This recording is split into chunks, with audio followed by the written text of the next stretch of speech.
Hello everyone, my name is Oxters and welcome back to another video of testing out controllers on the AYN Odin. Today we're going to be testing out a Nintendo 64 controller. We're going to plug it right into the dock. So here we go. And as soon as I plug it in, it says port 2 gamepad is attached. So it definitely recognizes it.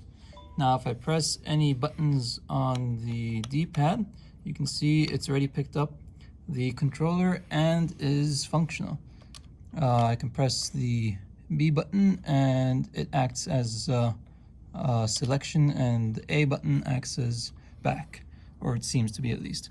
Anyways, let us go into the joystick element identifier application and see what the Odin sees. So over here we can see the list of games. Sorry for my shakiness. Here we go. The game pads, sorry. We have the Odin listed as the first and the Nintendo 64 controller listed as port 2 gamepad. Now, I'm going to connect in my keyboard like I did. And we will switch over to, there we go, current joystick is number 2. So now, on the Nintendo 64 controller, if I move the joystick, we can see that it picks it up as axis 0 and axis 1. And it seems to be very without lag, is what I'm trying to say.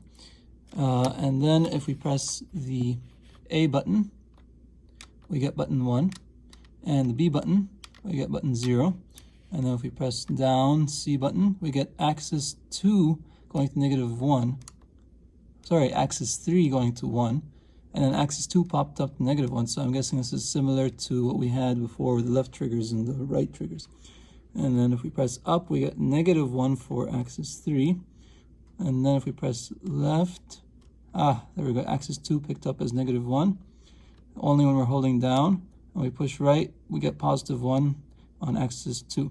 So the strange thing was that as soon as I pressed down on the C pad, we got the axis 2 reading -1, although the left button was not pressed. And then as soon as I pressed it, it went away.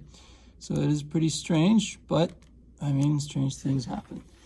And then now if we use the D-pad, I'm gonna come over here. There we go. If I push down, we get axis 5 being 1. And if I push up, axis 5 is -1. And if I push right, axis 4 is 1. And left, axis 4 is -1. And then finally the start button. I'm pushing it down and we see button 10 is pressed. And also, not to forget, the Z button, which is all the way back here. That gives us button 7. Alright, I think that's everything. And that's it for the Nintendo 64 controller. Thanks for watching.